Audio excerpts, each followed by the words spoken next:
Chapter 11. Uncle Teddy. For a week, Dan only moved from bed to sofa. A long week and a hard one, for the hurt foot was very painful at times. The quiet days were very wearisome to the active lad, longing to be out enjoying the summer weather, and especially difficult was it to be patient. But Dan did his best, and everyone helped him in their various ways. So the time passed, and he was rewarded at last by hearing the doctor say on Saturday morning, "This foot is doing better than I expected. Give the lad the crutch this afternoon, and let him stump about the house a little." "Hooray!" shouted Nat, and raced away to tell the other boys the good news. Everybody was very glad, and after dinner the whole flock assembled to behold Dan crutch himself up and down the hall a few times before he settled in the porch to hold a sort of levee. He was much pleased at the interest and good will shown him, and brightened up more and more every minute, for the boys came to pay their respects, the little girls fussed about him with stools and cushions, and Teddy watched over him as if he was a frail creature, unable to do anything for himself. They were still sitting and standing about the steps, when a carriage stopped at the gate, a hat was waved from it, and with a shout of "Uncle Teddy! Uncle Teddy!" Rob scampered down the avenue as fast as his short legs would carry him. All the boys but Dan ran after him to see who should be first to open the gate, and in a moment the carriage drove up with boys swarming all over it, while Uncle Teddy sat laughing in the midst with his little daughter on his knee. "Stop the triumphal car and let Jupiter descend," he said, and jumping out, ran up the steps to meet Mrs. Bear, who stood smiling and clapping her hands like a girl. "How goes it, Teddy?" "All right, Joe." Then they shook hands, and Mr. Lorry put Bess into her aunt's arms, saying as the child hugged her tight, "Goldilocks wanted to see you so much that I ran away with her, for I was quite pining for a sight of you myself. We want to play with your boys for an hour or so, and see how the old woman who lived in a shoe and had so many children she did not know what to do is getting on." "I'm so glad. Play away, and don't get into mischief," answered Mrs. Joe, as the lads crowded round the pretty child, admiring her long golden hair, dainty dress, and lofty ways, for the little princess, as they called her, allowed no one to kiss her, but sat smiling down upon them, and graciously patting their heads with her little white hands. They all adored her, especially Rob, who considered her a sort of doll, and dared not touch her lest she should break, but worshipped her at a respectful distance, made happy by an occasional mark of favor from her little highness. As she immediately demanded to see Daisy's kitchen, she was borne off by Mrs. Joe, with a train of small boys following. The others, all but Nat and Demi, ran away to the menagerie and gardens to have all in order, for Mr. Lorry always took a general survey and looked disappointed if things were not flourishing. Standing on the steps, he turned to Dan, saying like an old acquaintance, though he had only seen him once or twice before, "How's the foot?" "Better, sir." "Rather tired of the house, aren't you?" "Guess I am." And Dan's eyes roved away to the green hills and woods where he longed to be. "Suppose we take a little turn before the others come back. That big, easy carriage will be quite safe and comfortable, and a breath of fresh air will do you good. Get a cushion and a shawl, Demi, and let's carry Dan off." The boys thought it a capital joke, and Dan looked delighted, but asked, with an unexpected burst of virtue, "Will Mrs. Bear like it?" "Oh, yes. We settled all that a minute ago." "You didn't say anything about it, so I don't see how you could," said Demi inquisitively. "We have a way of sending messages to one another without any words. It's a great improvement on the telegraph." "I know its eyes. I saw you lift your eyebrows and nod toward the carriage, and Mrs. Bear laughed and nodded back again," cried Nat, who was quite at his ease with kind Mr. Lorry by this time. "Right. Now then, come on." And in a minute Dan found himself settled in the carriage, his foot on a cushion on the seat opposite, nicely covered with a shawl, which fell down from the upper regions in a most mysterious manner just when they wanted it. Demi climbed up to the box beside Peter, the black coachman. Nat sat next Dan in the place of honor, while Uncle Teddy would sit opposite, to take care of the foot, he said, but really that he might study the faces before him, both so happy yet so different, for Dan's was square and brown and strong, while Nat's was long and fair and rather weak, but very amiable, with its mild eyes and good forehead. "By the way, I've got a book somewhere here that you may like to see," said the oldest boy of the party, diving under the seat and producing a book which made Dan exclaim, "Oh, by George, isn't that a stunner?" as he turned the leaves and saw fine plates of butterflies and birds and every sort of interesting insect, colored like life. He was so charmed that he forgot his thanks, but Mr. Lorry did not mind, and was quite satisfied to see the boy's eager delight, and to hear his exclamations over certain old friends as he came to them. Nat leaned on his shoulder to look, and Demi turned his back to the horses, and let his feet dangle inside the carriage, so that he might join in the conversation. When they got among the beetles, Mr. Lorry took a curious little object out of his vest pocket, and laying it in the palm of his hand, said, "There's a beetle that is thousands of years old." And then, while the lads examined the queer stone bug that looked so old and gray, he told them how it came out of the wrappings of a mummy, after lying for ages in a famous tomb. Finding them interested, he went on to tell about the Egyptians, and the strange and splendid ruins they have left behind them on the Nile, and how he sailed up the mighty river with the handsome dark men to work his boat, how he shot alligators, saw wonderful beasts and birds, and afterwards crossed the desert on a camel, who pitched him about like a ship in a storm. "Uncle Teddy tells stories most as well as Grandpa," said Demi approvingly, when the tale was done and the boy's eyes asked for more. "Thank you," said Mr. Lorry quite soberly, for he considered Demi's praise worth having, for children are good critics in such cases, and to suit them is an accomplishment that any one may be proud of. "Here's another trifle or two that I tucked into my pocket as I was turning over my traps to see if I had anything that would amuse Dan."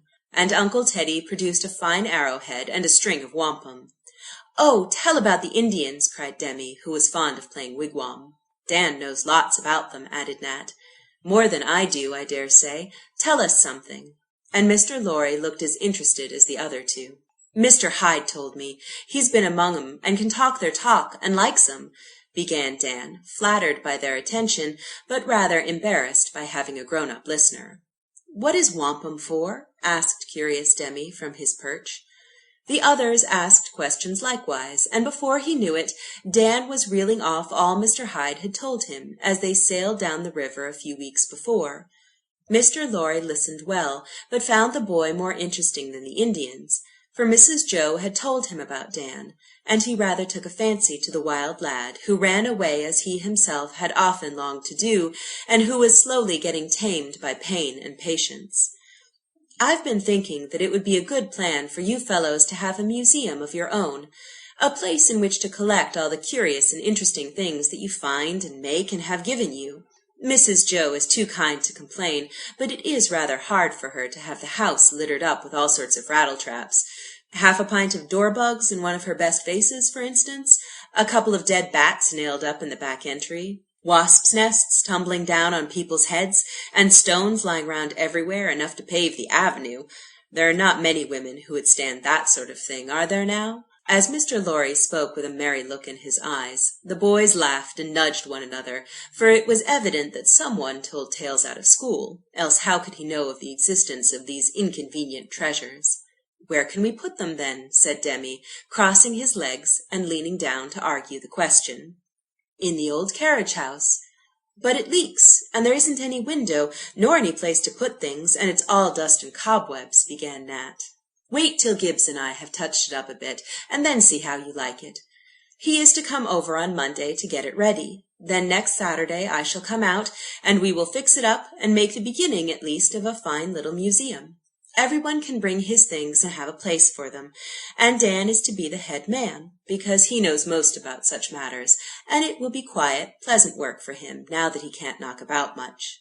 "Won't that be jolly?" cried Nat, while Dan smiled all over his face, and had not a word to say but hugged his book, and looked at Mr. Lorry as if he thought him one of the greatest public benefactors that ever blessed the world. "Shall I go round again, sir?" asked Peter as they came to the gate, after 2 slow turns about the half-mile triangle. "No, we must be prudent, else we can't come again. I must go over the premises, take a look at the carriage-house, and have a little talk with Mrs. Joe before I go." And having deposited Dan on his sofa to rest and enjoy his book, Uncle Teddy went off to have a frolic with the lads, who were raging about the place in search of him. Leaving the little girls to mess upstairs, Mrs. Bear sat down by Dan and listened to his eager account of the drive till the flock returned, dusty, warm, and much excited about the new museum, which everyone considered the most brilliant idea of the age. "I always wanted to endow some sort of an institution, and I am going to begin with this," said Mr. Lorry, sitting down on a stool at Mrs. Joe's feet. "You have endowed one already. What do you call this?" And Mrs. Joe pointed to the happy-faced lads who had camped upon the floor about him. "I call it a very promising bear garden, and I'm proud to be a member of it. Did you know I was the head boy in this school?" he asked, turning to Dan and changing the subject skillfully, for he hated to be thanked for the generous things he did. "I thought Franz was," answered Dan, wondering what the man meant. "Oh, dear, no. I'm the first boy Mrs. Joe ever had to take care of, and I was such a bad one that she isn't done with me yet, though she has been working at me for years and years." "How old she must be," said Nat innocently. "She began early, you see. Poor thing, she was only 15 when she took me, and I led her such a life it's a wonder she isn't wrinkled and gray and quite worn out." And Mr. Lorry looked up at her, laughing. "Don't, Teddy. I won't have you abuse yourself so." And Mrs. Joe stroked the curly black head at her knee as affectionately as ever, for in spite of everything Teddy was her boy still. "If it hadn't been for you, there never would have been a Plumfield. It was my success with you, sir, that gave me courage to try my pet plan. So the boys may thank you for it, and name the new institution the Lawrence Museum, in honor of its founder, won't we, boys?" she added, looking very like the lively Joe of old times. "We will," shouted the boys, throwing up their hats, for though they had taken them off on entering the house, according to rule, they had been in too much of a hurry to hang them up. "I'm as hungry as a bear. Can't I have a cookie?" asked Mr. Lorry, when the shout subsided, and he had expressed his thanks by a splendid bow. "Trot out, and ask Asia for the gingerbread box, Demi. It isn't in order to eat between meals, but on this joyful occasion we won't mind, and have a cookie all round," said Mrs. Joe. And when the box came, she dealt them out with a liberal hand, everyone munching away in a social circle.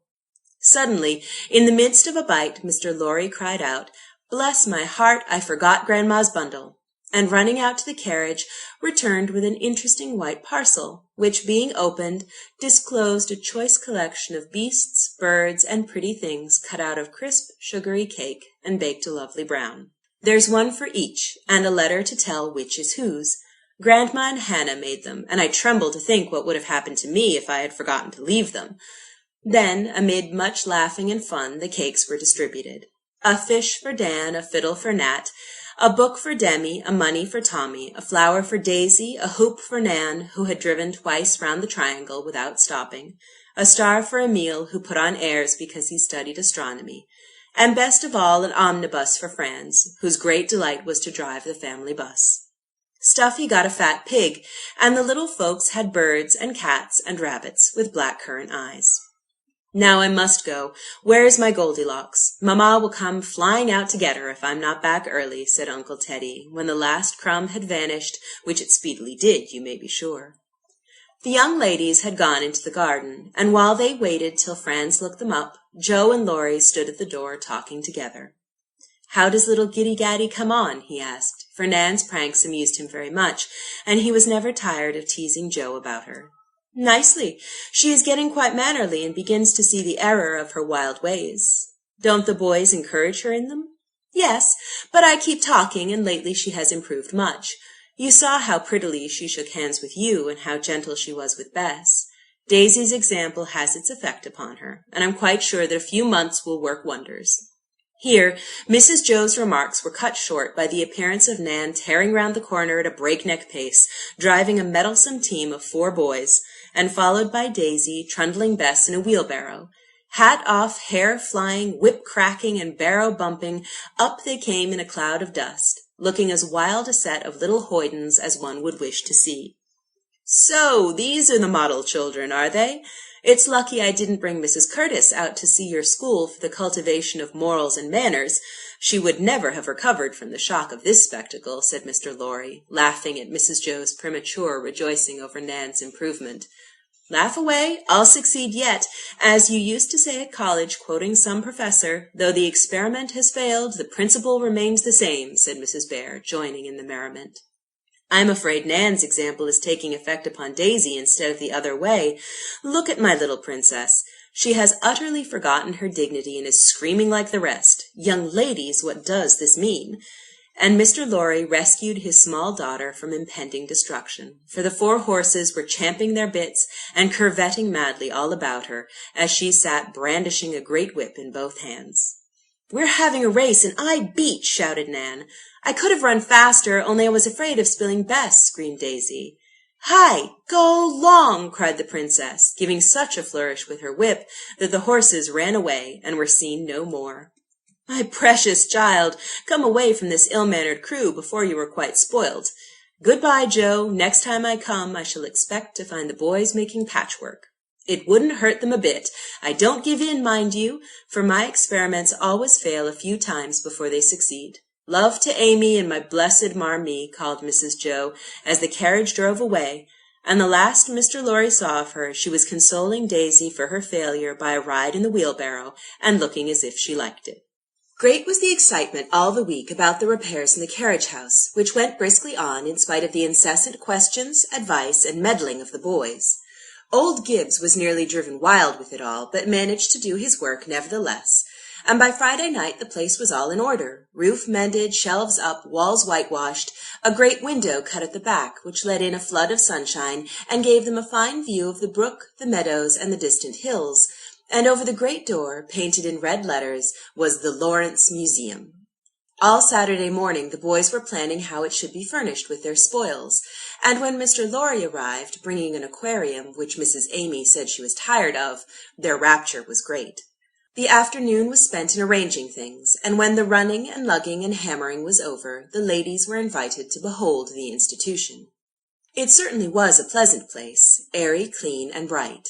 A hop vine shook its green bells round the open window, the pretty aquarium stood in the middle of the room, with some delicate water plants rising above the water, and goldfish showing their brightness as they floated to and fro below. On either side of the windows were rows of shelves, ready to receive the curiosities yet to be found. Dan's tall cabinet stood before the great door, which was fastened up, while the small door was to be used. On the cabinet stood a queer Indian idol, very ugly but very interesting. Old Mr. Lawrence sent it, as well as a fine Chinese junk in full sail, which had a conspicuous place on the long table in the middle of the room. Above, swinging in a loop and looking as if she was alive, hung Polly, who died at an advanced age, had been carefully stuffed, and was now presented by Mrs. Joe. The walls were decorated with all sorts of things. A snake's skin, a big wasp's nest, a birch-bark canoe, a string of birds' eggs, wreaths of gray moss from the south, and a bunch of cotton pods. The dead bats had a place, also a large turtle shell, and an ostrich egg, proudly presented by Demi, who volunteered to explain these rare curiosities to guests whenever they liked. There were so many stones that it was impossible to accept them all, so only a few of the best were arranged among the shells on the shelves. The rest were piled up in corners, to be examined by Dan at his leisure. Everyone was eager to give something, even Silas, who sent home for a stuffed wildcat killed in his youth. It was rather moth-eaten and shabby, but on a high bracket and best side foremost the effect was fine, for the yellow glass eyes glared and the mouth snarled so naturally that Teddy shook in his little shoes at sight of it, when he came bringing his most cherished treasure, one cocoon, to lay upon the shrine of science. "Isn't it beautiful? I'd no idea we had so many curious things. I gave that. Don't it look well? We might make a lot by charging something for letting folks see it." Jack added that last suggestion to the general chatter that went on as the family viewed the room.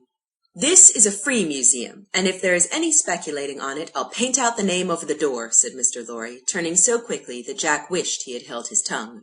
"Hear, hear!" cried Mr. Bear. "Speech, speech!" added Mrs. Joe.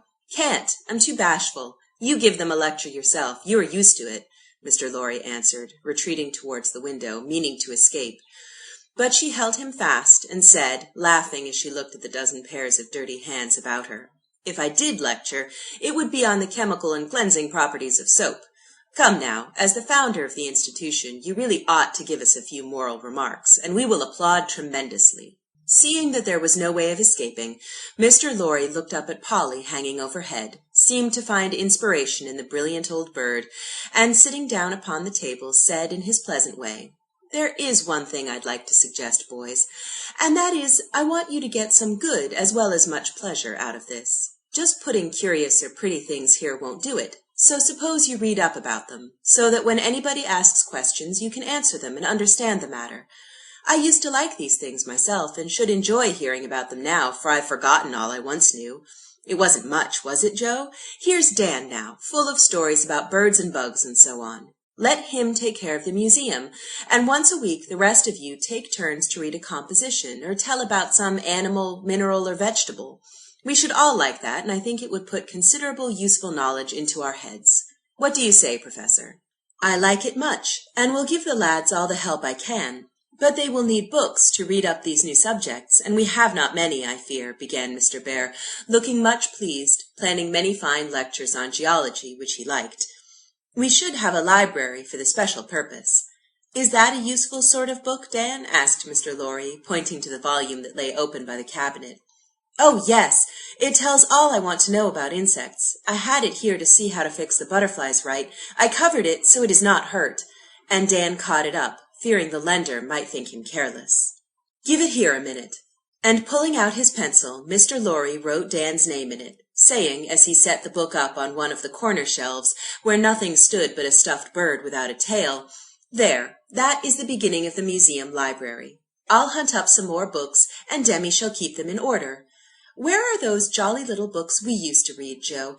Insect Architecture, or some such name, all about ants having battles, and bees having queens, and crickets eating holes in our clothes, and stealing milk, and larks of that sort.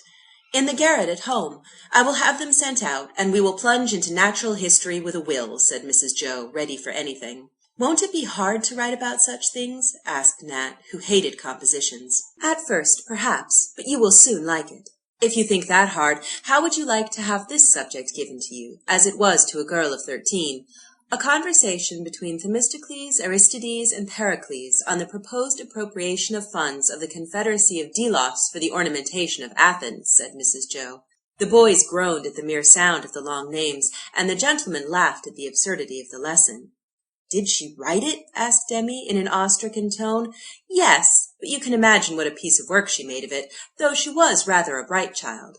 "I'd like to have seen it," said Mr. Bear. "Perhaps I can find it for you. I went to school with her." And Mrs. Joe looked so wicked that everyone knew who the little girl was. Hearing of this fearful subject for a composition quite reconciled the boys to the thought of writing about familiar things. Wednesday afternoon was appointed for the lectures, as they preferred to call them, for some chose to talk instead of write. Mr. Bear promised a portfolio in which the written productions should be kept, and Mrs. Bear said she would attend the course with great pleasure. Then the dirty-handed society went off to wash, followed by the professor trying to calm the anxiety of Rob, who had been told by Tommy that all water was full of invisible pollywogs. "I like your plan very much, only don't be too generous, Teddy," said Mrs. Bear when they were left alone.